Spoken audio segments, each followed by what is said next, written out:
welcome once again, wherever you are watching from. This is the show that brings you conversations, usually between Barrack, Muluka, and Linda Lela. Linda is out on assignment, and allow me to present her apologies. She'll definitely join us next time. We have to carry on nonetheless, and allow me to just bring the searchlight to focus very sharply today on what I have called a society whose values a moth has eaten. We know about that insect that is called a moth, and we know how moths like to interact with fabric. They like to attack the fabric slowly, methodically, very quietly. Sometimes you don't even seem to know that something is happening until such a time as the fabric breaks in your hands, or it breaks down wherever it is. And there is a sense, a very huge sense, in which society sometimes conducts itself in a manner that is akin to the eating of fabric by the moth. In our case, the moth eats not the people, but it eats the fabric of values. In the fullness of time, there are no values to speak about, there are no values to take home, there are no values to tell anybody about. Within the Kenyan context, values and norms are considered to be very important. That's why we have devoted a whole chapter of the Constitution of Kenya 2010 to principles and values of government, principles and values of leadership. You find them in the 6th chapter of the Constitution of Kenya. And it is our collective understanding that the Constitution of Kenya, and indeed that specific chapter, is not an opinion. It does not suggest a manner in which we should behave. It is actually normative, that we are supposed to be guided by the norms and the principles within that chapter of our laws. The Constitution is the mother of all the laws of the land. It's the primary source of laws, and it states very clearly that any other laws, be they statutory, be they customary, be they international, that are in contravention with the Constitution are null and void to the extent of the contradiction.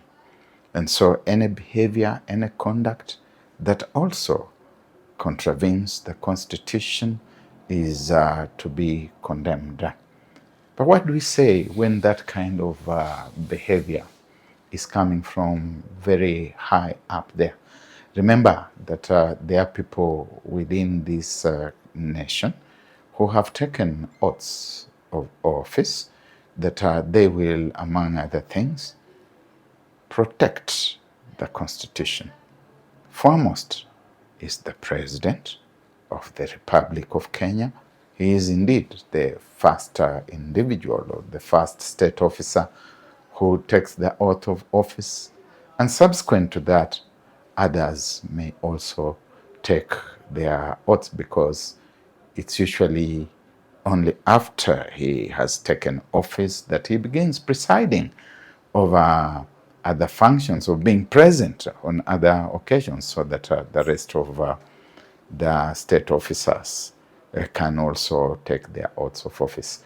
And when the president takes the oath of office, he is essentially saying that I'm protecting the Constitution, not just from the activities of others, but from my own activities, my own appetites, my own behavior, my own conduct, given that that person is going to occupy a most powerful office in the land. Indeed, let me not say a most powerful, let me say the most powerful office in the land, because that is what it is. And that individual is expected to keep on reminding himself or herself that I've taken the oath of office, that I have sworn to protect and defend the Constitution, that first and foremost I protect and defend the Constitution from my own instincts, from my own appetites, from my own drives, from my own behavior. And so why do I say all these things? The whole world knows that Kenya has sunk almost to the bottom of the abyss from the behavior of those who are privileged to occupy high office, with His Excellency the President playing a very leading role. They don't even know whether the nomenclature of excellence is still applicable. We have heard the unprintable words about which State House remains unapologetic, that called upon to apologize for the gastric energy remarks that he has been making in his contestation against his adversaries in the political opposition. His Excellency the President says, you ain't seen nothing yet. He says that he's going to spare 1% of his time, of his energies in that kind of turpitude, in that kind of unconscionable behavior, trading vitriol with the political opposition. And yes, it's not without provocation. We must accept that the president has been provoked, that he has been body shamed by his former deputy. He's disgraced, if you want to put it that way, former deputy, who has been body shaming him, who has been saying, oh, he's become so thin, or look at his ears, or they're sitting this way and that way. And he comes back giving as much mud and mark as he has received. He's talking about people's omnivorous eating habits. He's talking about gastric gas emissions in public spaces. And the manner in which he does it very closely borders the gastric energies that he is condemning, only that his are oral, the others are otherwise. But what does it matter? If it is gastric, it is gastric, regardless that it's from the oral cavity or through other apertures. It doesn't matter that you have bent so low, you've gone so low, you have dropped the benchmark of common decency. And the citizens, the church, are telling you that, look, we cannot sink lower than that, that Your Excellency, you have got to stop it. You have got to apologize.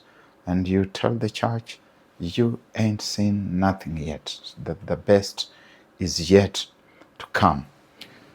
Look, what is happening here? Let us break it down.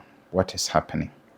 What's happening is essentially that the presidency has, of course, escaped from the coordinates within which it should ethically conduct itself.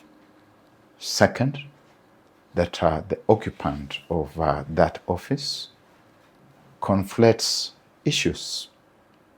When we say that you should apologize, We are not asking him to apologize to the political opposition. In any case, the two are mirror images of each other. The things that they say to one another, the manner in which they comport, deport, and conduct themselves is the same.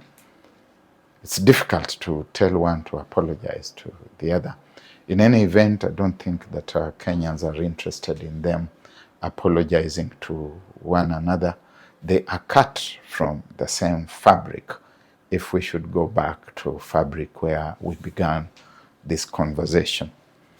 They are cut from the same cloth, the same linen, and you can see that in the kinds of things that they say to one another. There is little doubt that they are hived from the same quarry, from the same stone, and so it is difficult to tell one to apologize to the other. But both sides are operating within the public arena, that this space that they are polluting does not belong to them. It belongs to the nation. They are privileged to occupy and operate within that space. And that space has got certain normative values. They're the values of public discourse, the values of public conversation, which are very important. When you are in the office of the president, you must lead conversations in a manner that brings honor, dignity, and decorum to your office. If you have not been schooled in the art of speaking, so that you are able to tell your adversaries what you should tell them without stooping too low, then you perhaps need to be taken through the relevant corridors so that you know how to talk down to your adversaries without sinking so low. Because when you start sinking that low, you pollute the oxygen of conversation. And the oxygen of conversation, once polluted, becomes toxic. The other side comes back with more vitriol. And I'm not trying to apologize for them. I think that when you get into spaces where people start talking about other people's spouses, where people start talking about matters of others' libido and the activities that their libidinous energies drive them towards, when people start talking about things like homicide, accusing others of killing and dumping, I think we're getting into very serious spaces, especially when it's rendered with anger in public space, and it is meant to be insolent and to have no further value beyond public arena insolence. Then conversation has sunk very, very, very low, and something must be done. And that's why when we say that His Excellency, the President, should apologize, we are not telling him to apologize to Rigathi Gachagua. We are not telling him to apologize to Dr. Fred Matiang'i. We are telling him to apologize to us, we the Republic, we the owners of the arena in which dirty dramas are being performed. But perhaps, and I think perhaps so very strongly, certain individuals have been brought up badly.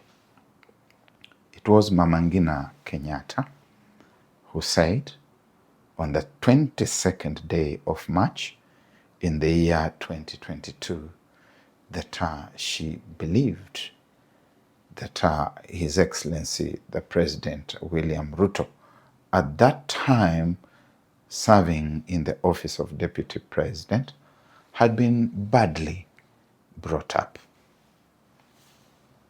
Not my words, the words of the founding First Lady of the Republic of Kenya, Mama Ngina Kenyatta.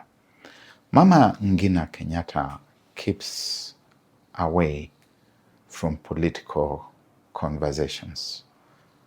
And I can say this with a lot of authority. I could say so ex cathedra, as they say within religious circles, because I've had the privilege of being around.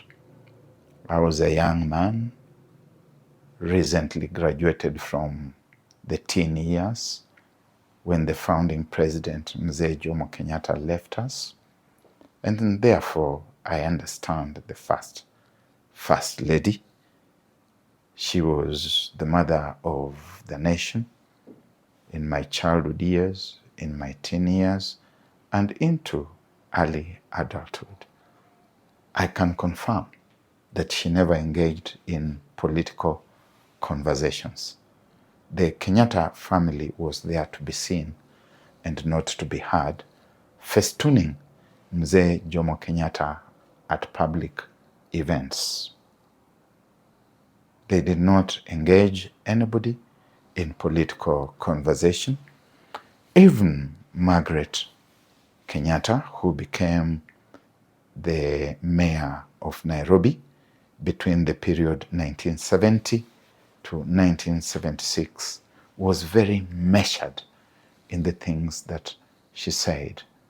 Peter Muigai Kenyatta got elected to parliament in 1974 as MP for Juja, and he remained very measured.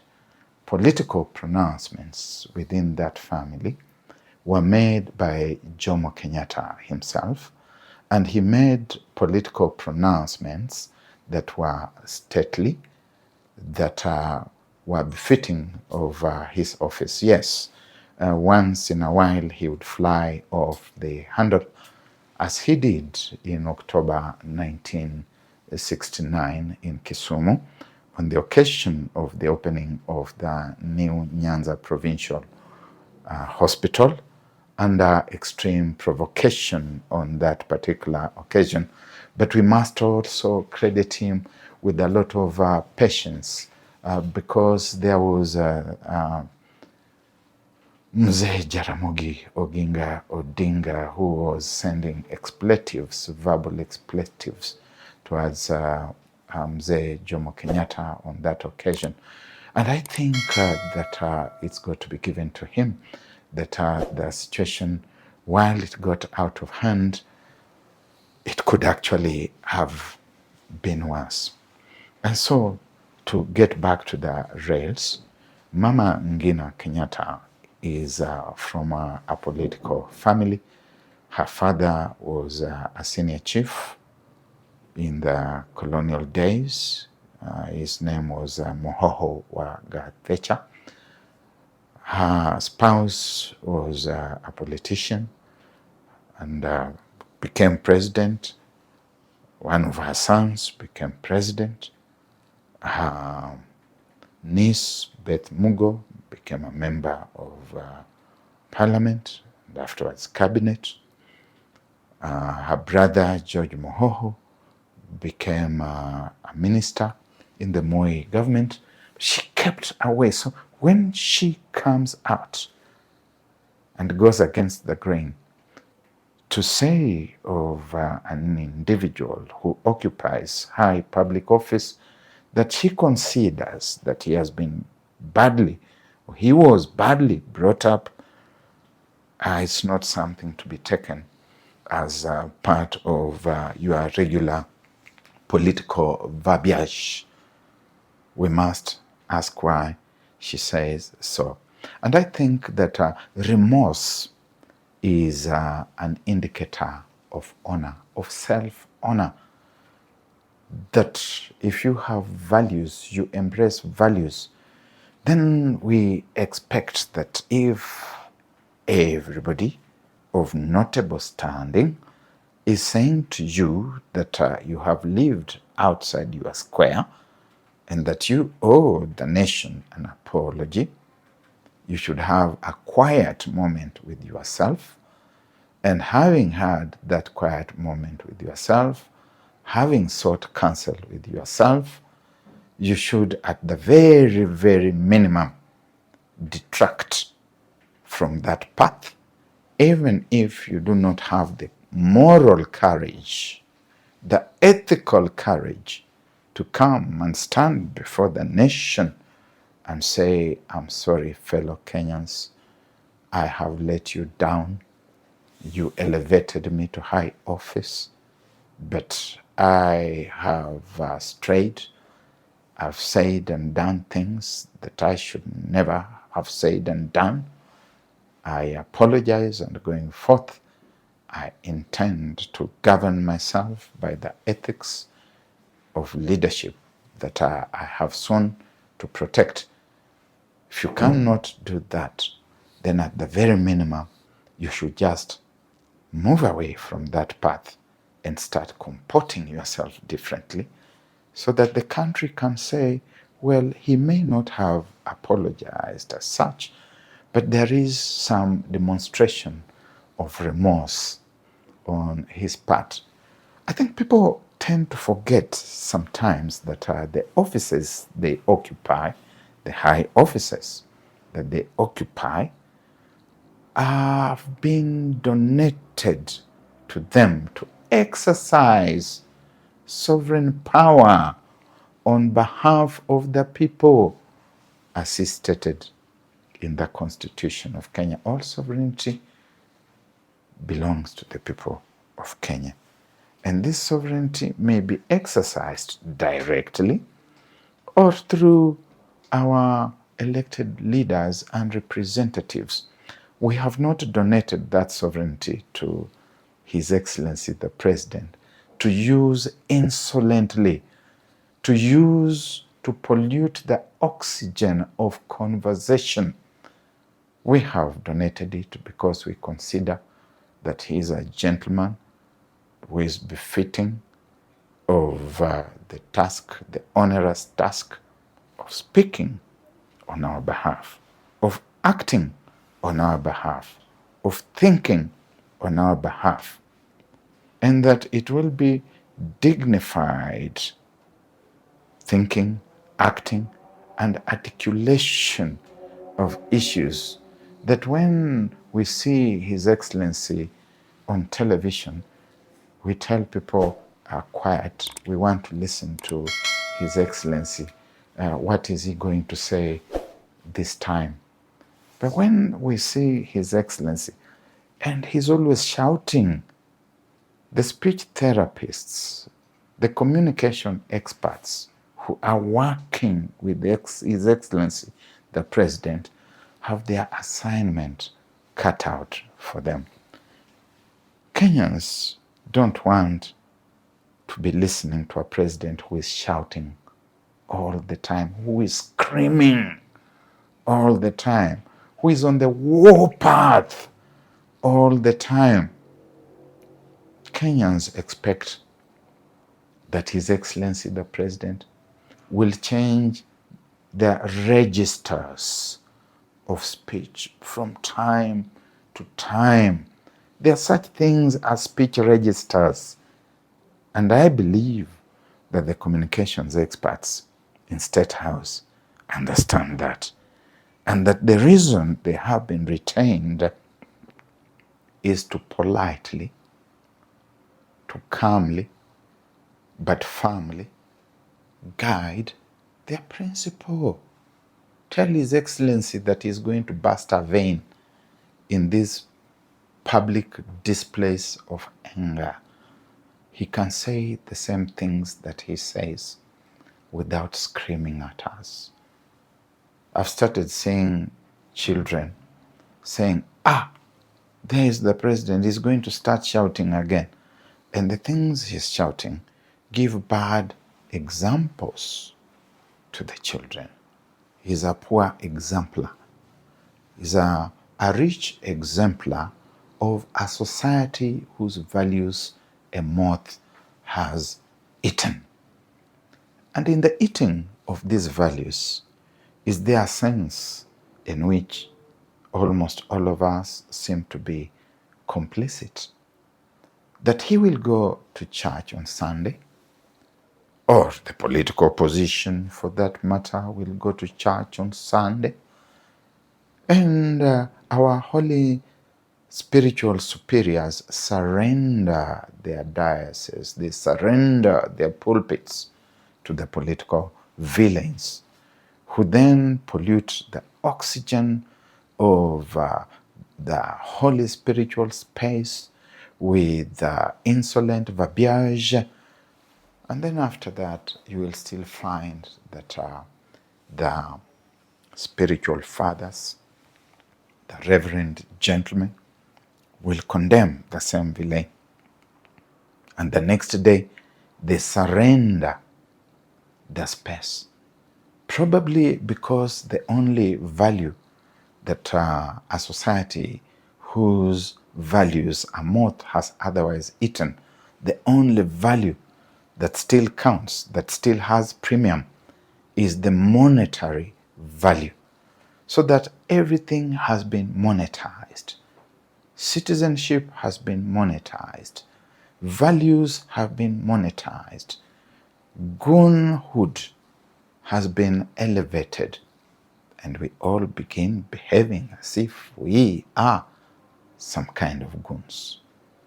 So that in the streets, such as the streets of Nairobi, we have seen physical goons carrying truncheons, beating the hell out of demonstrators in our streets. The Constitution of Kenya gives us the protection. It protects our right to demonstrate peacefully. But we have seen goons coming with the truncheons to clobber us. But we have also seen keyboard goons that even after a conversation such as this one, you are going to see keyboard goons now attacking Barrack, Muluka, for saying certain home truths about their society whose values a moth has eaten. And these goons on keyboard are actually part of the moths that are eating our values. Away from that, you will see police goons also clobbering people hopelessly in the streets. Then you will see, even in the media space that I otherwise work in, you will see journalistic goons who have also monetized the profession. And these ones abound, especially in our so-called local language stations. They abound. They are there in their plethoric definitions. Then you will see also some goons within the judiciary that they have also been engaged. And when you look at some of the recent moves around the judiciary, you can see how the judiciary is increasingly being populated by goons ahead of next year's elections. And it's a topic which this platform will be addressing in greater depth in the coming days.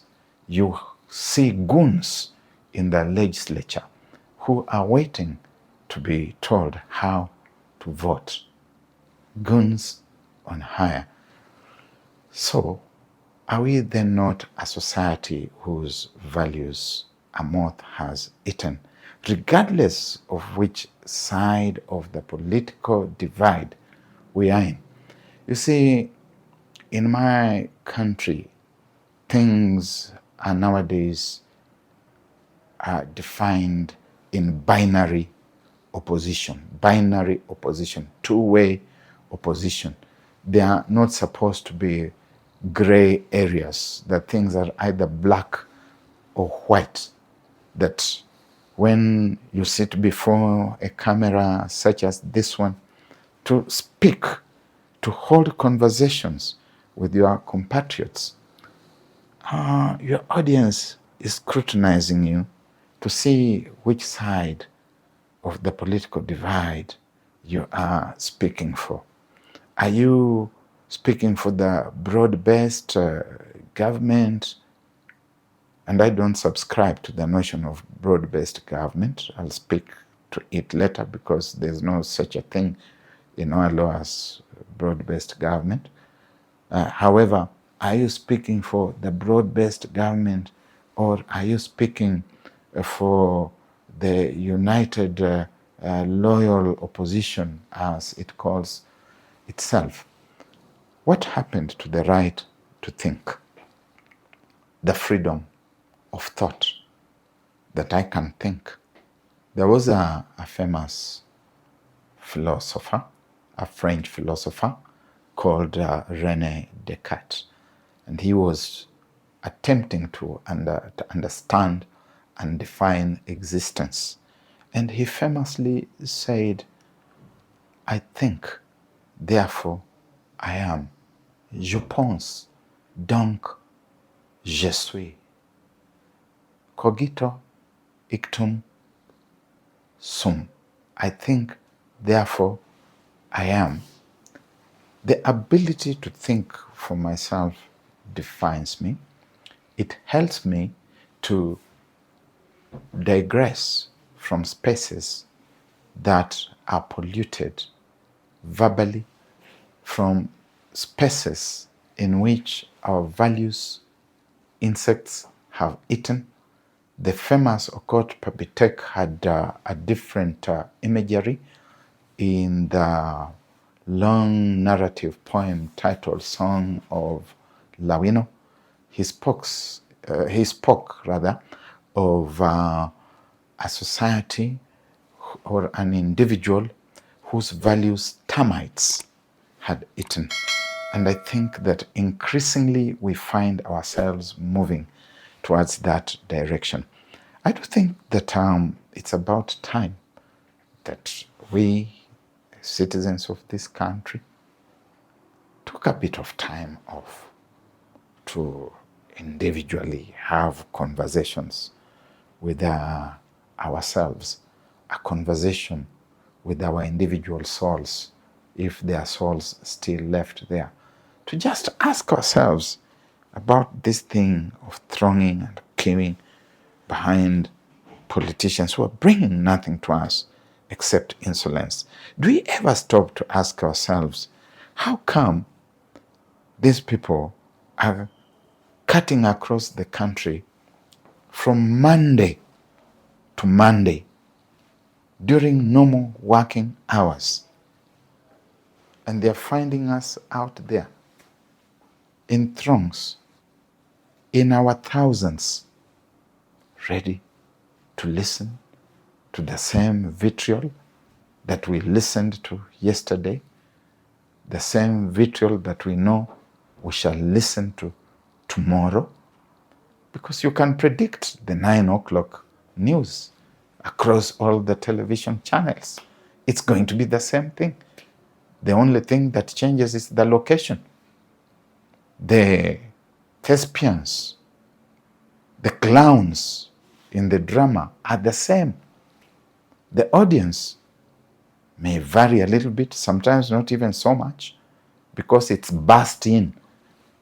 They pay for buses, or the school buses. They're busing you from Busia to Bungoma, from Bungoma to Kakamega, from Kakamega to Siaya, from Siaya to Homa Bay, from Homa Bay to Nyamira, listening to the same individual who has lost all sense of all sense of common decency, saying the same things. Something is awfully wrong with us. A moth has eaten our values. And we will need to hold conversations with ourselves and see about the possibility of restoration. For President William Ruto, maybe as my parting shot for today, if you can't see it, if you cannot hear what is being said, and have a moment of self-introspection and reflect about all these things that people are saying about you not being presidential. Forget about people like your deputy Kithure Kindiki, your cabinet, and other sycophants. This particular army that is around you, army of praise singers, is the army that was surrounding the famous naked king. You are walking naked. And they are all telling you how so beautiful your linen is. Mr. President, you have no linen. You have no fabric.